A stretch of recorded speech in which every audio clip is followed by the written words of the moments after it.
सरकार जो है किसानों के हित की नहीं है, ना मजदूरों के हित की है, ना कर्मचारियों की। जब से ये सरकार सत्ता में आई है, आपने देखा होगा किसान सड़कों में है, मजदूर सड़कों में है, कर्मचारी सड़कों में है, अधिकारी सड़कों में है, वकील सड़कों में है, व्यापारी सड़कों में है, यहाँ तक कि सुप्रीम कोर्ट के जज भी लोगों से न्याय मांग रहे हैं, वो भी परेशान है।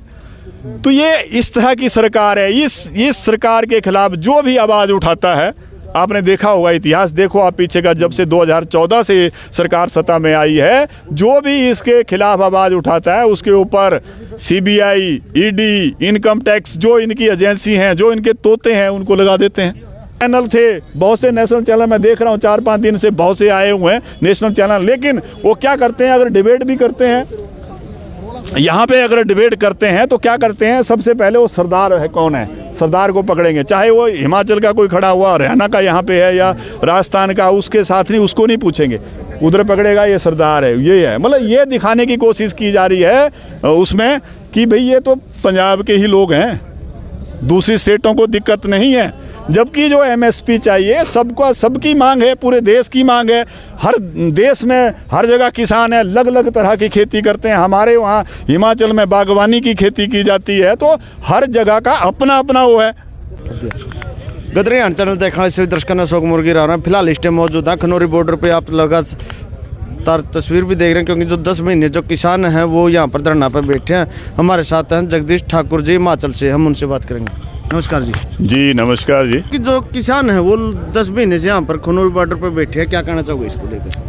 देखिए, जिस जगह पे आप खड़े हैं, हाँ जी, हाँ जी। यहाँ पर इतनी तादाद में जो यहाँ भीड़ इकट्ठी हुई है, हाँ जी, हजारों की तादाद में लोग आ रहे हैं, रोज़ आ रहे हैं। तो हमारे यहाँ पर हमारे नेता, हम सब के नेता डल्लेवाल जी जो है, अमन अनशन पे यहाँ पर बैठे हैं, और आप बताइए 20वां दिन हो गया है।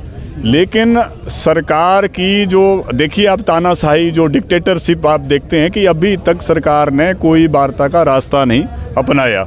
इतना कुछ हो जाने की मतलब, इतनी तबीयत उनकी, इतनी नाजुक स्थिति है कि कभी भी कुछ भी हो सकता है। लेकिन सरकार को इससे कोई लेना देना नहीं है। मतलब इतनी हंकारी सरकार हो गई है। बताइए आप, इतने दिनों से हम सब के नेता डल्लेवाल जी है अमन अनशन पर बैठे हैं, लेकिन सरकार ने कोई भी वार्ता का रास्ता अभी तक नहीं अपनाया है।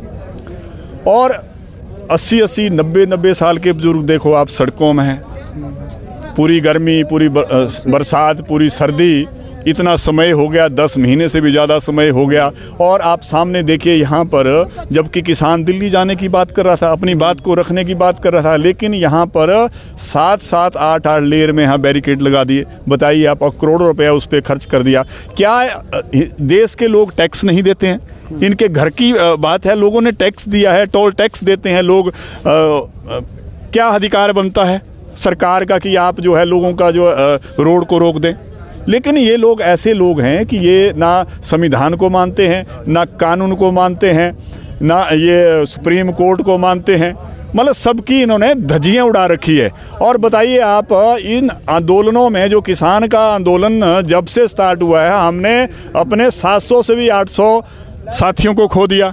700 से 800 साथियों की शहादत होगी, इतनी जानें ले ली। अब पता नहीं सरकार अब तक कितनी जानें और लेने वाली है किसानों की, हमारे साथियों की कितनी, ये जो है जिस तरह से इनका जो रवैया है, तो हमें नहीं लगता कि ये पता नहीं अब कितनी जानें अभी बाकी है लेने को इनको।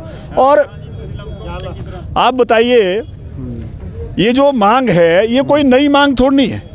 ये जो पीछे जो 13 महीने आंदोलन चला था, जो दिल्ली में आंदोलन चला था, दुनिया का सबसे लंबा आंदोलन था, तो तब जो है सरकार और किसानों के बीच में समझौता हुआ था, और सरकार ने जो है किसानों की सारी मांगें मानी थी।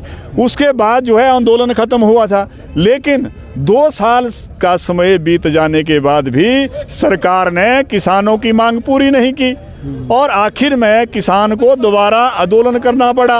और आप देख रहे हैं 10 महीने का समय हो गया, लेकिन उसके बावजूद भी जो सरकार ने बात मानी थी उसको पूरा नहीं किया, नई मांग नहीं है। तो ये देखिए आप, तानाशाही देखिए आप। बाकी मैं सरकार को ये कहना चाहता हूँ कि जिस तरह आप किसानों को डरा रहे हैं, धमका रहे हैं, गोलियां चला रहे हैं, लाठी चार्ज कर रहे हैं, उनके ऊपर केस बना रहे हैं, किसी के ऊपर ईडी, सीबीआई, इनकम टैक्स के जो छापे मुराए जा रहे हैं, लोगों को हरास किया जा रहा है।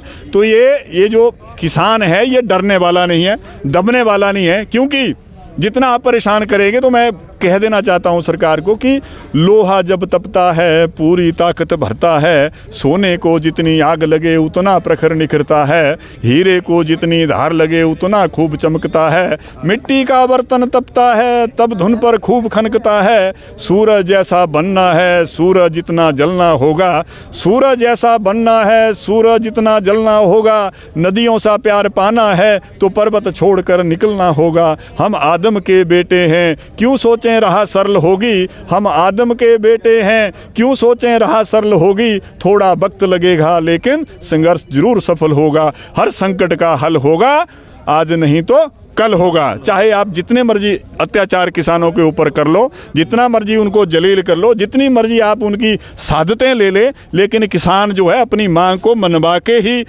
पीछे हटेगा। और लोगों को हरास करते हैं, डराते हैं, धमकाते हैं। ये लोग देखिए आप जब से सरकार आई है हर चीज़ को बेचने में लगी है। अब कि इनकी नज़र जो है किसानों की ज़मीन पे है कि किसानों के पास ज़मीन क्यों है, मतलब ये सवाल है कि ज़मीन क्यों, क्योंकि ये जब से ये सरकार आई है इसने सब कुछ जो है पूंजीपतियों को बेच दिया। इसने देखो आप रेल बेच दी, भेल बेच दी, सेल बेच दी, मारुति बेच दी, BSNL बेच दिया, लाल किला बेच दिया, LIC बेच दी, धरती बेच दिया, आसमान बेच दिया, पाताल बेच दिया, एयरपोर्ट बेच दिया, मतलब छोड़ा क्या है बताओ आप, मतलब ये बेचने में लगा हुआ। अब इसकी बस मंशा यही है अभी किसानों को कैसे परेशान किया जाए, उनकी दुर्दशा कैसे की जाए। आप बताइए आप किसानों के हित में क्या किया इन्होंने। जो ये सरकार जब सत्ता से बाहर थी तो कहती थी कि हम जब सत्ता में आएंगे तो किसानों की आय जो है 2 गुना करेंगे, लेकिन बताइए आप जब से ये सरकार आई, सत्ता में आई, इन्होंने क्या किया, बीजों के रेट बढ़ा दिए, खाद के रेट बढ़ा दिए,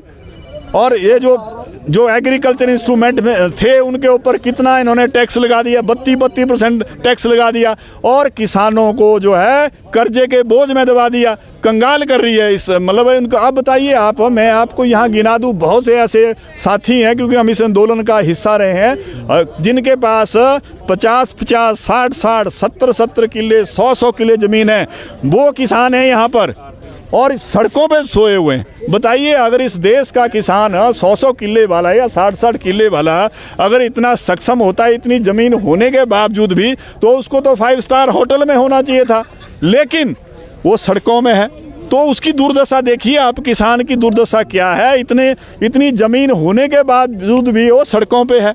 तो उसकी हालत दे सकते हैं अभी देश में किसानों की हालत क्या हो। लेकिन सरकार को कोई लेना देना नहीं है, इस देश के लोगों से कोई प्यार नहीं है, कोई प्रेम नहीं है किसान, जबकि किसान देखिए अन्नदाता है। इस देश में 60 से 70% किसान है, वही सरकारें बनाते हैं, वही अपना नेता चुनते हैं, लेकिन उसके बावजूद भी देखिए आप इसके ऊपर ये काम नहीं कर रहे हैं कभी। और दूसरा, मैं जो हमारा नेशनल मीडिया है उसको भी मैं दोषी मानता हूँ।